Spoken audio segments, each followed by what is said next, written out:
नमस्कार, मैं महेंद्र राय, दार्जिलिंग, कालिम्पोंग जिला की तरफ से मेरे प्यारे सभी पैक्स एम्प्लॉय एसोसिएशन के सभी बंधु-बंधुरा को मैं नमस्कार करना चाहता हूँ और ख़ास तौर पर एक संदेश मेरे जिला की ओर से देना चाहता हूँ कि राज्य समिति ने जो निर्णय लिया है 10 तारीख दिसंबर को कोलकाता में रैली के आयोजन करने की, तो उस आयोजन को सफल बनाने की सबसे बड़ी ज़िम्मेदारी आप और मेरी है।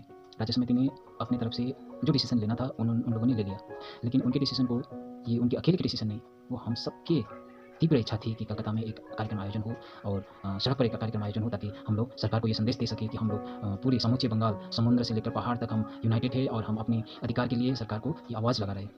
देखिए हम लोग पैक्स के माध्यम से समूचे बंगाल में ग्रामीण अर्थनीति को संभालने में हम लोगों ने जितना योगदान दिए हैं सरकार को शायद किसी और डिपार्टमेंट ने उतना नहीं किए होंगे। उन लोगों ने किए भी होते तो उन लोगों को तो अपना वेतन मिलता है, सैलरी मिलता है, लेकिन हम लोगों ने जो किया वो सिर्फ और सिर्फ एक सामाजिक वॉलंटियर के रूप में हम लोगों ने काम किया है। हमारे माध्यम से सरकार की ओर से जितनी भी ये रुपए पैसे से लेकर विभिन्न योजनाएं तक कृषि क्षेत्र में जितनी भी योजनाएं तक लागू होता है वो हमारे माध्यम से लागू होता है। एसएचजी को हम लोगों ने संभाल के रखा है और ग्रामीण अर्थनीति को तो इस हद तक हम लोगों ने संभाल के रखा है कि अगर कोई सबसे सस्ता लोन वितरण करता है तो वो हम लोग करते हैं। लेकिन जितने भी हम लोग काम करें हमारे कार्य के मुताबिक, हमारे योगदान के मुताबिक सरकार हमें न्याय उतना नहीं दे रही। हम लोग जब तक चुप रहेंगे ये कुछ नहीं करने वाले। एक कहावत है ना, बच्चे माँ भी अपने बच्चे को तभी दूध पिलाती है जब बच्चे रोता है। बच्चे भूखे होने का संकेत देता है रोने के बाद, तो माँ को पता चलता है कि मेरे बच्चे भूखा है, मुझे दूध पिलाना है। वैसे ही हम लोग भी ना, जब तक हम लोग नहीं चिल्लाएंगे, जब तक हम लोग नहीं मांगेंगे अपने अधिकार, तो ये सरकार देने वाली नहीं है। तो मेरे साथियों, सभी मेरे बंधु-बंधुरा, समग्र बंगाल के विभिन्न जिला से जो लोग भी आ रहे हैं, आप लोग ये सोच कर आइए कि ये लड़ाई अपनी है, सच में अपना है, ये किसी पैक्स की लड़ाई नहीं है, ये अपना है। देखिए मैं तो शायद 2-3 साल ही हुआ हूँ पैक्स में जुड़ा हुआ, लेकिन आप लोग कई वर्षों से पैक्स के अंदर काम कर रहे हैं। तो सोचिए ये 2000 रुपये ये एडॉक ग्रांट और शायद आपको पैक्स की ओर से शायद ऐसे ही 7-5-6 हज़ार मिलता होगा। तो आज के इस महंगाई के ज़माने में ये 5-7 हज़ार लेकर ना तो हम अपना परिवार ठीक से चला पाएंगे और ना ही पैक्स को ठीक तरह से चला पाएंगे। तो इसीलिए हमें सरकार को ये गुहार लगाना होगा, आवाज़ लगानी होगी कि नहीं, हमें पूर्ण वेतन चाहिए। तो इस मांग को पूरा करने के लिए राज्य समिति ने ये धर्मघट आयोजन तो किए है, लेकिन हमें ज़्यादा से ज़्यादा संख्या में वहाँ पर उपस्थित होना है। स्टेट कमेटी की ओर से तो विभिन्न जिला को दूरी के हिसाब से और वहाँ के पैक्स की संख्या के हिसाब से आप लोगों को कोटा दिया होगा, लेकिन उस कोटे से थोड़ा ज़्यादा हम लोग उपस्थित हुए तो मुझे लगता है ये और अच्छी बात है। दूरी के हिसाब से दार्जिलिंग, कालिम्पोंग सबसे दूरी में है कलकत्ता से, लेकिन फिर भी हम लोग राज्य समिति की ओर से जितना हमें कोटा दिया उस कोटे से ज़्यादा ही हम लोग उपस्थित होने की कोशिश करेंगे।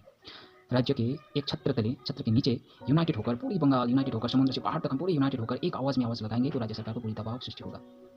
हाँ, ये बात सच है, एक धर्मघट, एक रैली से सरकार हमारी डिमांड मान ले ऐसी बात तो नहीं है, लेकिन अगर हम एक प्रहार भी करेंगे ना तो जोरदार प्रहार करना चाहिए।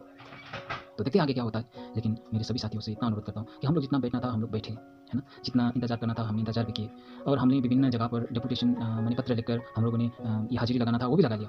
तो अब इस बार हम पूरी जोरदार आवाज़ लगाएँगे सड़क में उतर के। इससे भी नहीं होगा तो हमें पूरा उम्मीद है राज्य समिति और कोई ना कोई दूसरे ये कार्यक्रम ज़रूर करेंगे। लेकिन राज्य समिति को भी मजबूत बनाने की ज़िम्मेदारी आप और मेरी है।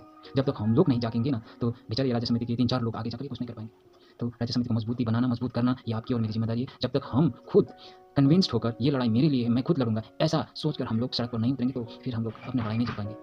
इस बार हम लोग एक इतिहास रचने जा रहे हैं भाइयों। सच में अगर इस बार हम लोग सफल होंगे ना तो पश्चिम बंगाल में हम सब, आप, मैं सब एक इतिहास कायम करेंगे। जानते क्यों? क्योंकि हम लोग को पहले पीढ़ी होंगे जो वेतन को हम लोगों ने माँग के हम लोगों ने जीता। तो एक इतिहास भी बनेगा। तो साथियों, मेरे प्यारे बंधुरा, सभी से हमें अनुरोध करते जाइए कि प्लीज़ जितना ज़्यादा हो सके आप लोग उस स्थान पर उपस्थित हो और हमारे इस कार्यक्रम को 10 तारीख के कार्यक्रम को हम लोग पूर्ण तरह सफल करेंगे। ऐसे में आप सभी से, सभी जिला से, बंगाल के सभी जिला से मैं आग्रह करना चाहूँगा। तो मिलते हैं 10 तारीख को।